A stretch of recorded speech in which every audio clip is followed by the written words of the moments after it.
More than 80 Palestinians have been killed by Israeli strikes since the deal was first announced on Wednesday. We're going to discuss this further because joining me now is Mohamed Taha from the BBC Arabic service. Mohamed, lovely to have you with us this morning. Thank you, Lucas. Okay, where are we in these discussions? I think the ball today is in the Israeli side because we are expecting the cabinet to be called for a meeting today, or it was already called for a meeting today to ratify the agreement with Hamas or the deal with Hamas. There is a kind of a political crisis in Israel because of this deal. As we saw last night, Itamar Ben-Gvir, the right-wing minister, announced that once it will be ratified, he will be resigning from the government as this deal is against his political party core ideas.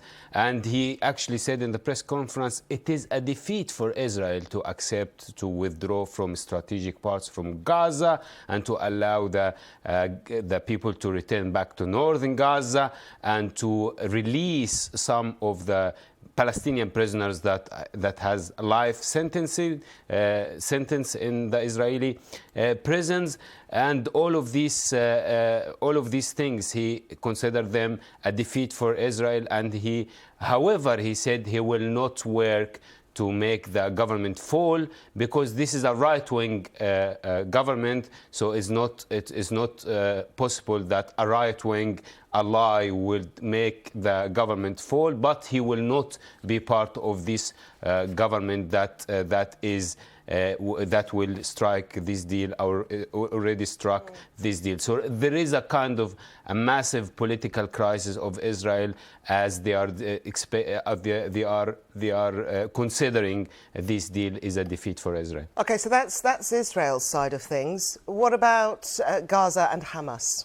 Yeah, Gaza is still under fire, so both parties at the moment are still stretching their muscles in these last hours before Saturday midnight, when this deal should come into effect, and we should be starting by seeing a ceasefire, withdrawal of Israeli forces from the residential areas, and start of free movement in Gaza, and start of allowing more aid to enter Gaza. All of these things should be starting by Saturday midnight.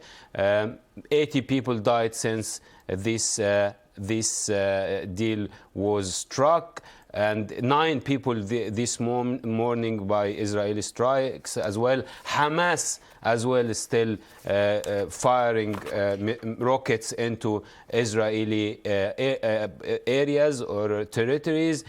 It looks like the war as it's in its early days, and this is what the Israeli right-wing ministers are saying. Hamas is not defeated. The hostages didn't come back with a military action as Israeli wanted, and still Hamas firing rockets into Israeli territories. Okay, Mohamed, thank you very much for that. Thank you. Thank you. Okay, let's speak now to Dr. Mustafa Barghouti, who is a Palestinian politician in the West Bank and also leader of the Palestinian National Initiative. Doctor, hello, welcome to the programme. Thank you for joining us here. First off, let's just get your reaction to this ceasefire deal. Let's start there. Well, it's a relief that finally we have an agreement. It's a big relief for especially the population of Gaza. We're talking about 2.2 million people who are taken hostages practically by Israel. They are suffering from starvation. They've suffered huge losses. We're talking about maybe at least 70,000 people killed, according to the Lancet, and more than 109,000 people injured. It's almost 10% of the population of Gaza. That's a huge number. If it happened in the United States, you would be talking about 32 million people killed in 15 months. So the people of Gaza are feeling relief, hoping that there will be a true ceasefire that could last. And of course, there will be release of Israeli captives and Palestinian prisoners, which is also very, very useful. But I also feel very sad because all of this could have happened exactly 6 months ago. On the 3rd of July, this agreement was there. Hamas had accepted it. Palestinian side had accepted it. But it was Israel and Netanyahu in particular who blocked the agreement and did not allow it to take place. In the process, we lost 10,000 more people and lots of destruction. And Netanyahu caused the death of many Israeli prisoners because of his bombardment. It is clear that if it wasn't for the big pressure that was exercised by President Trump, Netanyahu would not have signed this deal at this time. Dr. Mustafa, do you have confidence, and this is a point you raised fairly early on in your response, you questioned yourself whether it can last. Can it?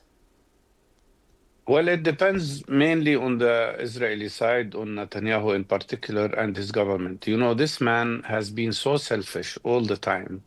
He preferred his own position and his own coalition to the interest not only of the Palestinian people, but also to the interest of Israeli people and Israeli prisoners.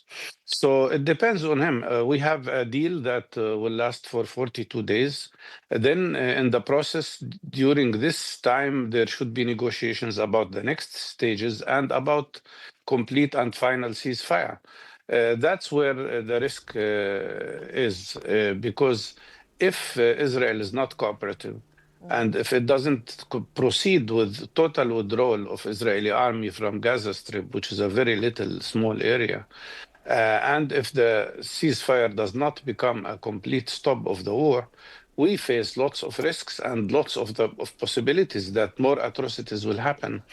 Palestinians have been subjected to 3 war crimes here: the war crime of genocide, collective punishment, and ethnic cleansing. Dr. Mustafa, yes. So I've got your view on, as you said, this depends on Israel. This depends specifically, as you said, on Mr. Netanyahu. But obviously there are several parties involved here. What is dependent on Hamas? Yes, it's the Palestinian people who have suffered, but what of Hamas in order to make this successful? Well, in our interaction with all political parties, including Hamas, they are absolutely ready to respect the ceasefire. They don't want this war to continue. One important issue here is the internal Palestinian issue. And here what we need is really cooperation of all Palestinian parties to form some sort of coalition, national consensus government to guarantee 2 things. First of all, that Palestinians will be running the life of the people in Gaza by themselves and not by any external force. And second, that we will maintain the unity of West Bank and Gaza against the Israeli efforts, which is trying to separate Gaza from West Bank as a way of preventing the establishment of a Palestinian independent state and what they call 2-state solution. So that is the risk. And I think internally, Palestinians need to be unified now. And we hope that a coalition government will open the road for something we are missing since 20 years, which is free democratic elections, so that Palestinians will have the right to choose their leaders freely and democratically and make choices that the world has to respect, as it does to any other democratic process in the world. Okay, Dr. Mustafa Barghouti, thank you very much. And just to reiterate, of course, that Israel would deny that they are responsible, or they deny any accusations of genocide. All right.